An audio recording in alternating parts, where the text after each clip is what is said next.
శ్రీకృష్ణ పరబ్రహ్మణే నమః. అరుణాయ నమః, అచలాయ నమః, రమణాయ నమః, రామకృష్ణాయ నమః, శ్రీదత్తగురుభ్యో నమః.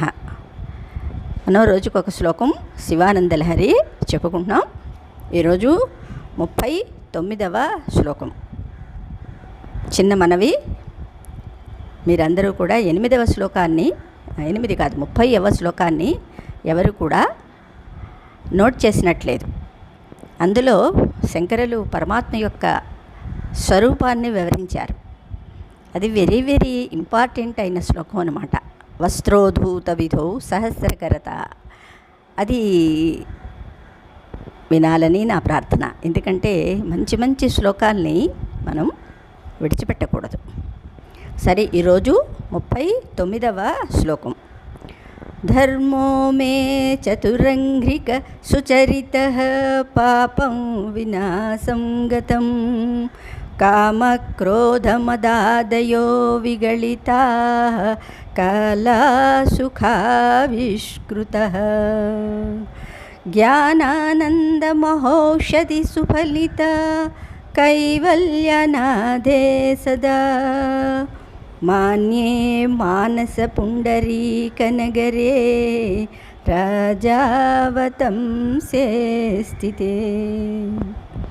ధర్మో మే చతురంఘ్రిక సుచరితః పాపం వినాశం గతం కామక్రోధమదాదయో విగళితాః కాలాసుఖావిష్కృతః జ్ఞానానందమహౌషధి సుఫలిత కైవల్యనాదే సదా మాన్యే మానసపుండరీకనగరే రాజావతంసే స్థితే. ధర్మో మే చతురంఘ్రిక సుచరితః పాపం వినాశం గతం కామక్రోధమదాదయో విగళితాః కాలాసుఖావిష్కృతః జ్ఞానానందమహౌషధి సుఫలిత కైవల్యనాదే సదా మాన్యే మానసపుండరీకనగరే రాజావతంసే స్థితే అన్నారు. ఇక్కడ పరమాత్మని హృదయంలో వచ్చి ఉండమని శంకరులు చెప్తున్నారు. రాజావతంసే అంటే చంద్రుడు శిరోభూషణముగా గలవాడును, అంటే రాజశ్రేష్ఠుడును. మాన్యే అంటే సర్వపూజ్యుడును అగు శివుడు మే నా యొక్క మానస పుండరీక నగరే కమలము వంటి మనస్సనియడు నగరమందు. పుండరీకాలంటే కమలాలు కదా. నగరమందు కైవల్యనాథే కైవల్యముతో కూడిన ప్రభువై స్థితే ఉండంగా చతురంఘ్రిక అంటే 4 పాదములు కలిగిన ధర్మ ధర్మము సుచరిత సుఖముగా ఆచరింపబడినది. పాపం పాపము నాశనమును గతం పొందినది. కామక్రోధమదాదయ కామము క్రోధము లోభము మోహము మదమాత్సర్యాలు కదా అనునవి నిగళితా అంటే తొలగిపోయినవి. కాలాహ అంటే పక్షము మాసము సంవత్సరము మొదలగు కాలములు. కాలం అంటే అన్నీ వస్తాయి కదా అందులోని. సుఖావిశ్రుత సుఖమును ప్రకటించుచున్నవి.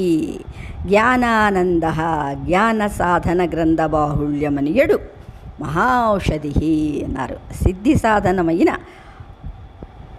యోషధి సదా ఎల్లవేళలను సుఫలిత చక్కగా ఫలించినది భవతి అగుచున్నది అన్నారు.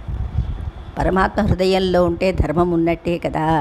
ధర్మం 4 పాదాల ఇక్కడ ఉంటుంటే సుఖము సౌఖ్యము లేకుండా ఎలా ఉంటుంది? కామక్రోధ అరిషడ్వర్గాలు పోతాయి కదా. అందుకని పరమాత్మని ఎప్పుడు హృదయంలో పెట్టుకోమని శంకరులు చెప్తున్నారు.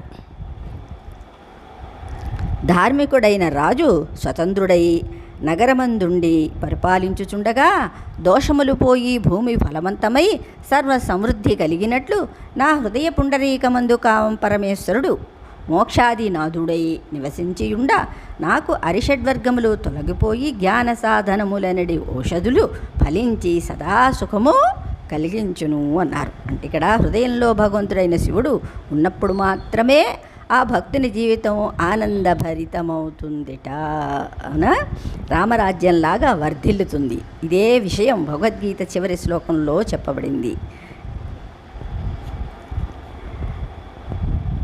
ద్వాపరయుగంలోని కృష్ణుడు ధనుర్ధారి అయిన అర్జునుడు కలిసి ఉన్న రూపమే అంతకు పూర్వకాలంలో పినాకపాణి అయిన శివునిగా ఊహించుకుంటే ఎక్కడ శివుడు ఉంటాడో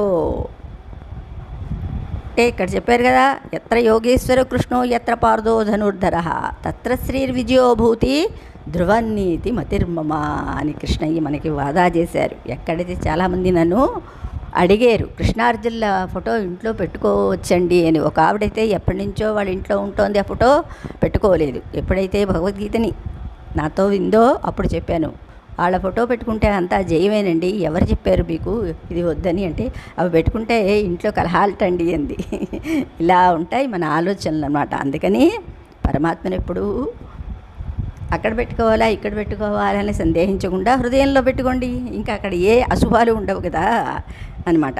శివుడు ఉంటాడో అక్కడల్లా సుఖశాంతులు, విజయానందాలు, నీతి ధర్మము వర్ధిల్లుతాయని చెప్పుకోవచ్చును. ఎందుకంటే హృదయంలో యోగమూర్తి అయిన శివుని వలన అంతఃశత్రువులైన కామక్రోధ లోభ మద మాత్సర్యాలు నిర్మూలించబడి శాశ్వతానందం చేకూరుతుంది. శ్రీకృష్ణ పరబ్రహ్మణే నమః.